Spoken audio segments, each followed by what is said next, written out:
Wah, Halo, selamat malam. selamat malam. Baik, terima kasih banyak untuk Visip Enterprise yang sudah mengundang saya ya. Aduh, suatu kehormatan bagi saya karena saya juga adalah alumni Visip Unigal ya tahun 2018 dan saya lulus cum laude. Asik, kudu sombong atau karena itu adalah prestasi satu-satunya dalam hidup saya. Oke, terima kasih. Ya, biar cepat kita mulai aja ya. Sip, Silakan. siap. Oke.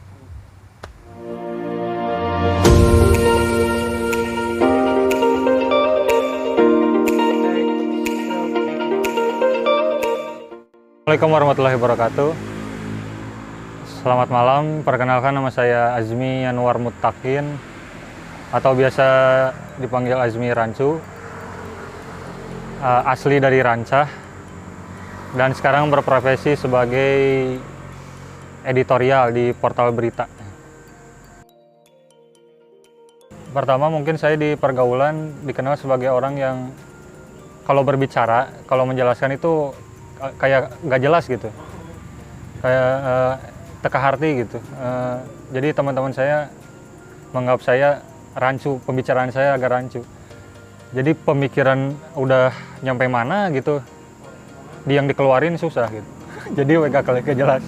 Makanya rancu yang kedua, karena saya orang Rancah jadi dirancu-rancu gitu. Gak tahu ya, kayaknya muncul dari dalam diri sendiri karena dari kecil juga saya selalu terganggu dengan hal-hal yang menurut saya gak adil, menurut saya perlu diperbaiki atau menurut saya janggal gitu. Dari kecil tumbuh remaja, ketika saya SMK, usia SMK, pernah sekali hampir dipukuli preman setempat di Rancah karena saya menyebutnya sampah masyarakat gitu. Tapi saya berbicara seperti itu bukan tanpa dasar.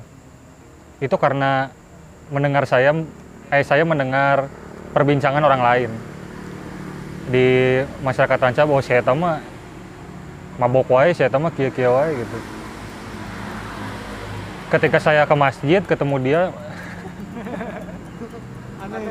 iya, nggak sengaja sih sebenarnya, bukan langsung ngomong frontal gitu, tapi dasar sampah masyarakat kadeng ya.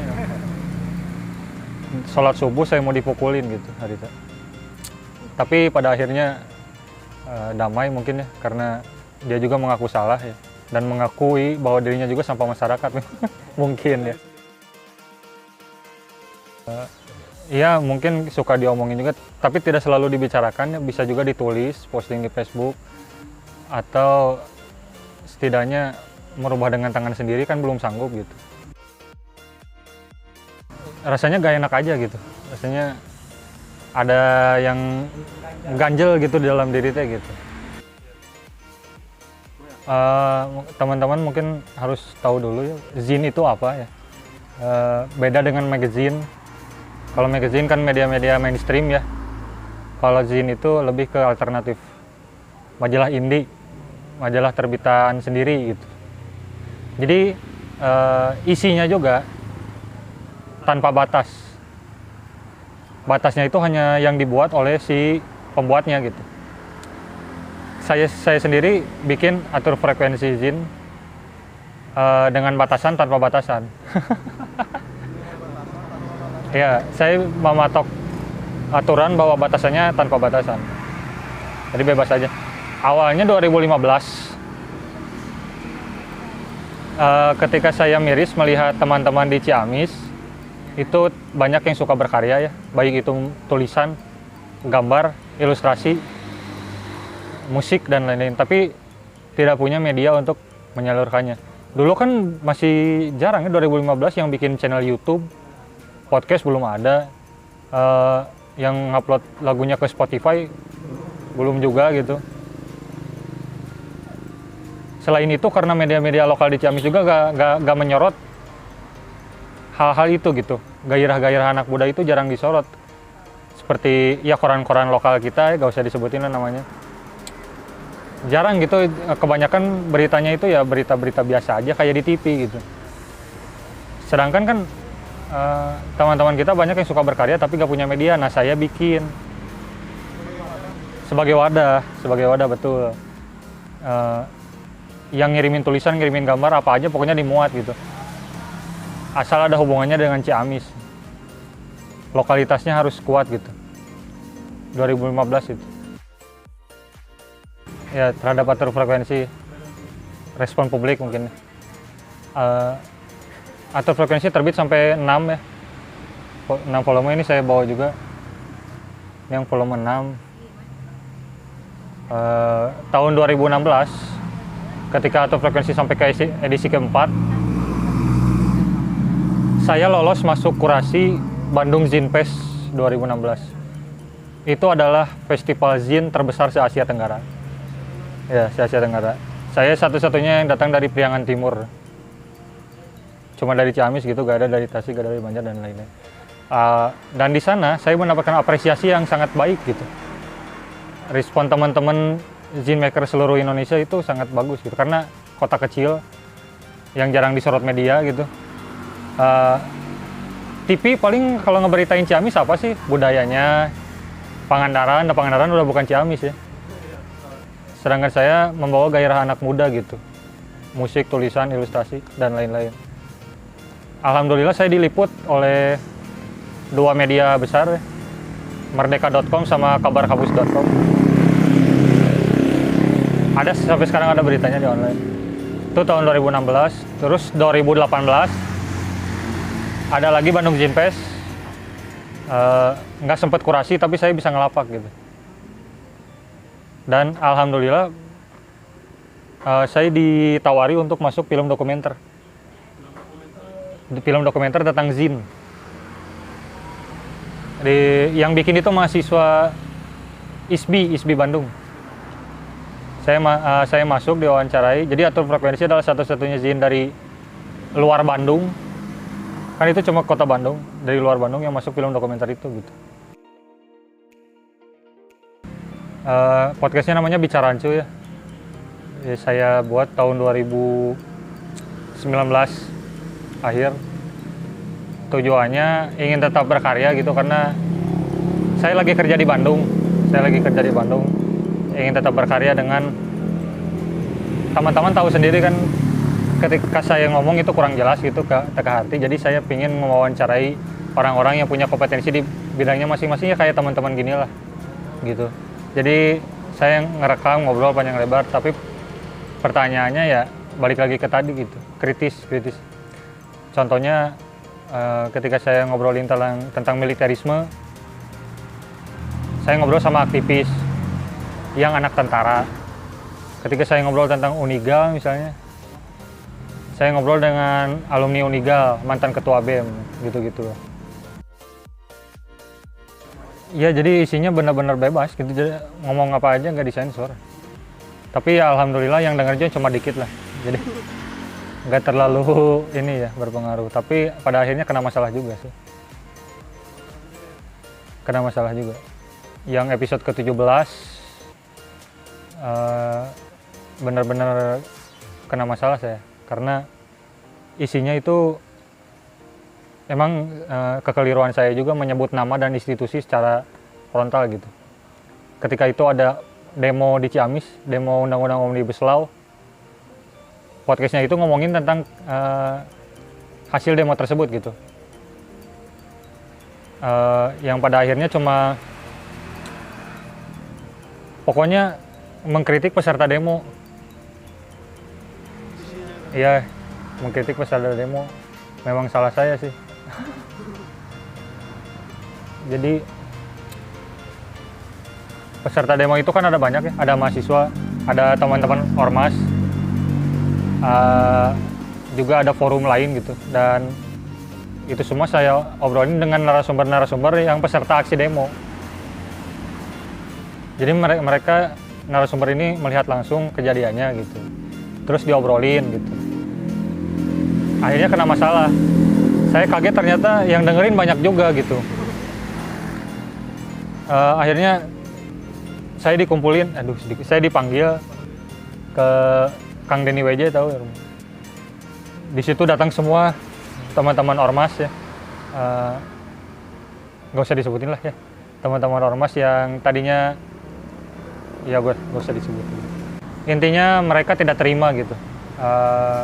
Mereka tersinggung dengan apa yang kami bicarakan di podcast gitu.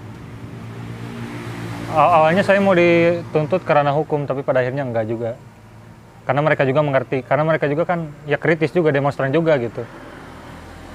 Ketika saya ngomong ngeritik mereka, dalam tanda kutip, kok kenapa hasil demonya tidak sesuai dengan yang diharapkan gitu. Jadinya penerimaan mereka kurang baik gitu. Namun pada akhirnya berakhir damai sih, baik-baik saja. Karena memang saya yang keliru gitu. Padahal mah gak usah disebutin nama dan organisasi dan instansinya gitu. Kalau gak disebutin padahal mah kayaknya gak apa-apa sih. Contohnya ketika saya ngomongin satu forum literasi, yang saya tahu anggota-anggotanya gitu, terus saya bilang Taramaca gitu kan. Kelompok literasi Taramaca. Karena yang menurut pengalaman saya sendiri ngelihat teman-teman itu, salah sih saya ngomong gitu. Tapi pada akhirnya mereka juga mengakui bahwa orang mah emang Taramaca. Dan itu saya kaget gitu. Tapi mereka bilang literasi itu luas, ada membaca, ada menyimak, dan lain-lain. Tapi kok saya bilang gitu mereka tersinggung. Ya banyak sih, salah satunya mungkin relasi ya. Saya jadi kenal banyak orang, saya jadi kenal banyak pihak yang tadinya benci atau musuh saya, malah jadi teman gitu. Terus komentar saya pernah dibayar oleh tirto.id. Di Instagram ada bikin lomba apalah si Tirto teh, lomba kritik atau apa gitu. Saya ngomen cuma 7 kata kalau gak salah. Dapat 500.000. Ya lumayan lah. Terus ke dunia pekerjaan ya mungkin.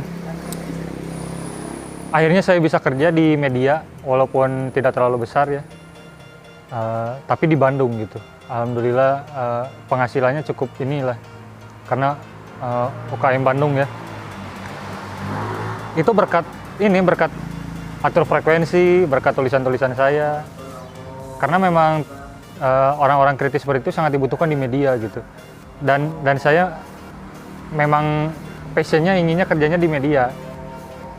Walaupun kuliah jurusan administrasi publik gitu. Saya sama dari Visi Unigal juga. Tapi hanya sedikit orang kan yang bisa bekerja dengan passionnya gitu, dengan apa yang dia sukai. Can karasa teman-teman mah ini mahasiswa kene. Kayak mau lulus ya. Kenapa saya bekerja jadi kasir Indomaret? Ya. Ada worth it lah. Walaupun ada harga yang harus dibayar ya, saya dipersekusi, saya diancam pembunuhan lah apa DM di inbox gitu. Tapi pada akhirnya alhamdulillah walaupun masih ya, dan saya juga masih terus banyak belajar ya. Karena banyak orang yang ngomong, mana emang ngomong terjelas, tapi mun tulisan halus. Jadi saya bagusnya di tulisan bukan di omongan. Ya untuk teman-teman mahasiswa teruslah pelihara nalar kritisnya ya. Karena walaupun kita berpikir hal yang dilakukan itu kecil, tapi dampaknya akan besar gitu. Dan tidak harus selalu pada saat itu juga. Mungkin nanti ke depannya ketika kita banyak berdiskusi, ketika kita banyak berdialektika, banyak baca buku atau apa, terus mengungkapkan pikiran, baik itu dengan aksi turun ke jalan atau cuma posting di Facebook atau cuma posting di Instagram, itu pasti ada impact-nya gitu buat teman-teman di sekitar ya, walaupun sedikit. Jadi kita harus nge-push, mendorong sedikit-sedikit